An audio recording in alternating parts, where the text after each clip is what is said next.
Hey everybody, June 20th is the longest day of the year. It's what's known as the summer solstice for the northern hemisphere.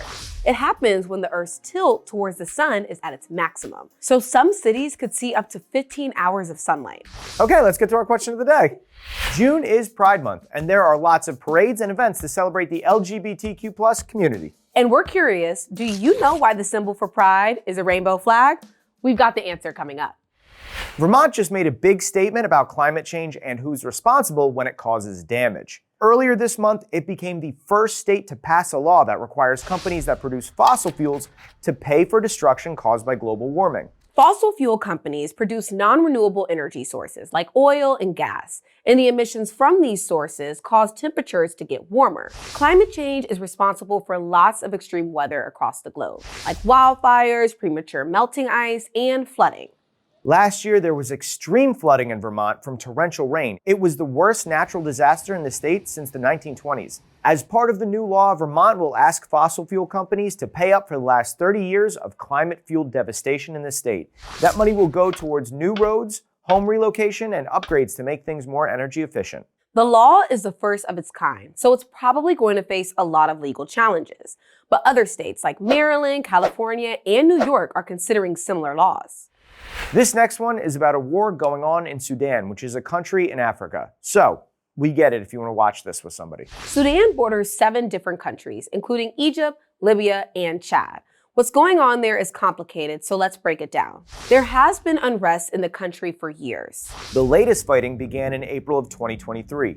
Since then, thousands of people have been killed, millions have lost their homes, and people are facing extreme hunger. Back in 2019, 2 army generals came together to overthrow Sudan's then long-term military leader and president. One of the generals leads the Sudanese Armed Forces, or the SAF.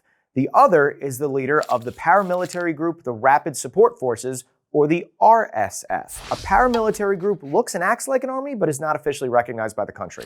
Both men promised the people of Sudan they would get rid of the country's military regime and transition to a democracy like we have in the US. But this did not happen. In April 2023, they started a war against each other to take control. The fighting has forced over 10 million people to leave their homes, and it's become the largest hunger crisis in the world. The UN has been urging for a ceasefire and much-needed aid for 25 million people. As of last week, the United States is providing more than $315 million in additional humanitarian assistance. And here in the US, organizations like IRC, UNICEF, and Save the Children are accepting money to help. We'll keep watching this, so make sure you're subscribed for the latest.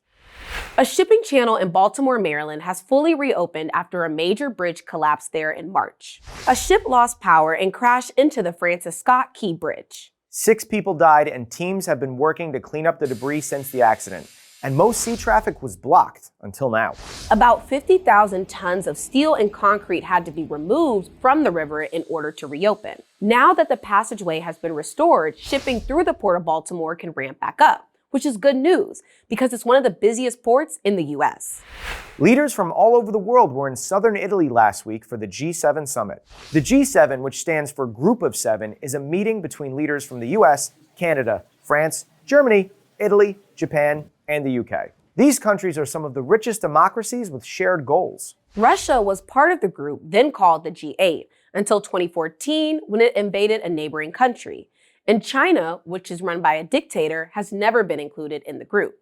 This meeting is a chance for the countries to discuss global issues like peacemaking, uniting against nuclear war, and the environment. This year, they covered a lot, including a $50 billion loan for Ukraine using interest from frozen Russian assets. Back in 2022, 2 days after Russia's invasion, members of the G7 and the European Union worked together to freeze $280 billion in Russian central bank funds outside of Russia. This week, the G7 signed a plan to finalize and unlock $50 billion from the proceeds of those frozen assets. To put that money to work for Ukraine, another reminder to Putin, we're not backing down. Ukraine's president was at the summit to receive the news. Ukraine and Russia have been at war for almost 2.5 years. The Pope was there, a first for a pontiff. He spoke to the group on artificial intelligence, stressing the need for oversight as the technology continues to improve. You know what's cuter than a baby monkey? A bright orange baby monkey. And that little monkey is a good sign for the Francois langur. This is proud new mom, Mei Lee, and her baby at the San Diego Zoo. They're endangered Francois Langer. Francois Langer. Francois Langer. I think it's Langer. That's why I put 90% sure it's Langer. One more time. This is the one. I feel it. This is proud. They are an endangered kind of primate. They're also native to southwestern China and northeastern Vietnam. They're born with that bright orange hair, but it will darken to black as it grows up. There are just about 2,000 left of this species. Their population in the wild has been cut in half over the last 40 years due to hunting, habitat loss, and agricultural expansion. As of now, the baby hasn't been named yet. We mentioned earlier how June is Pride Month. It's a celebration of the LGBTQ plus community. We have content creator José Rolón here with us today and his 10-year-old daughter, London. I'm so happy to have both of you here with us today. Are you kidding? Thanks for having us. What is Pride Month about and why is it so important? So I would say Pride Month is all about the LGBTQ plus community and allies coming together to celebrate and honor those in our community to be respected. Celebrating Pride is important so that other people can see how beautiful we are and how dynamic we are, and we come in all different shapes and sizes and cultures and economic backgrounds. As a father, I really want people to say, oh, he's really not that different from our family. He might be a little bit more colorful, but we're doing the same thing. We're all trying to do the best that we can. And for others to see that is one out of many reasons why it's so important to have Pride. Yeah. So that we're respected. I like to be respected. Can you tell us, what does a good ally look like? When you have an ally stand up there and voice their thoughts and love for our community, they tend to be a lot more open. So that's why I really think that allies are super important and vital. And we try to spread that love to our kids so that they can grow up and be allies. Would you help us with our question of the day? Yes. And help us understand, why is this rainbow flag used to represent pride? Let's get into the history a little bit. So Gilbert Baker created this flag in 1978, and this was an answer to what happened in 1969, the Stonewall riots. There was a place that was meant for the LGBTQ plus community. They were being targeted and discriminated against, made to feel less than. And so they retaliated, and that really is what changed the course for the LGBTQ plus community. The reason this is a symbol for pride, it's to just acknowledge all of the history that we've had and where we want to go ahead in the future, which is really making sure that we're all being seen and heard and we have equal rights. I think a lot of people make the assumption that it's like this full-on rainbow flag, but each color has a different meaning. What does red stand for? Life. Life, that's right. What does orange stand for? Healing. Yeah. Healing. What does yellow stand for? Sunlight. Yep. And what does green stand for? Nature. And blue? So, how do you say? Serenity. Yeah, serenity. Yeah. And what about purple?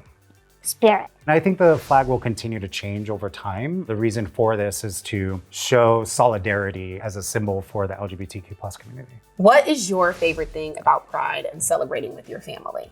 Getting to make LGBTQ plus community and families feel special and like they belong and not just like they don't exist. Because some people, they don't support it, and I think it's really special to support it and really important just to make everybody feel they're allowed to do the same thing as any other people would do. Thank you all for being yourself and making sure you're showing the world and teaching us about Pride too.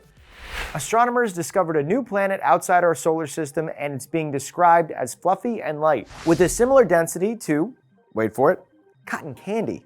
Kelsey, what's your take on cotton candy? It must be hand spun and it must be pink. Oh, it's actually, I thought you were going to go on a whole laundry list there. That was very quick. But it sounds pretty delicious, right? It sure does. And the planet is named WASP 193b. It's 1,200 light years from Earth, and it's around 1.5 times the size of Jupiter. Just to give you an idea of how big that is, Jupiter is the biggest planet in our solar system, and about 1,300 Earths could fit inside just one Jupiter. Even though this new planet is bigger than Jupiter, it's also about 100 times lighter. The new planet is made up mostly of hydrogen and helium, And now that we know it exists, scientists can study it to see how other fluffy planets are formed. It's almost Olympic time, and the Eiffel Tower is dressed for the occasion. Paris's most famous attraction is displaying the Olympic rings for the 2024 Games. The tradition is called spectaculars, where famous landmarks in the host city get dressed with the rings. Each ring is 30 feet wide and made of recycled French steel. The 5 rings represent the union of the 5 regions and the meeting of athletes around the world. The Eiffel Tower is joining other famous spots in previous Olympic cities, like London's Tower Bridge and Tokyo's Odaiba Beach, and Centennial Olympic Park in Atlanta, where I'm from. So we want to know, are you excited for the Olympics? The US Olympic trials are happening now. Which sport are you most looking forward to? Let us know through hi@firststopnews.com. And one more thing, Larry is wrong. What? Yeah, because the Celtics won in the NBA Finals, Game 5. This makes it their 18th championship and the winningest franchise in the league. Yeah, I know. I said they were going to win. Okay, cut to it. Kelsey, who do you have for the finals? I think Celtics in 7. Okay, that's a good one. I think it's going to be the Mavs in 7. Yikes. It's okay. I was a little wrong too. But more importantly, I was more right than you.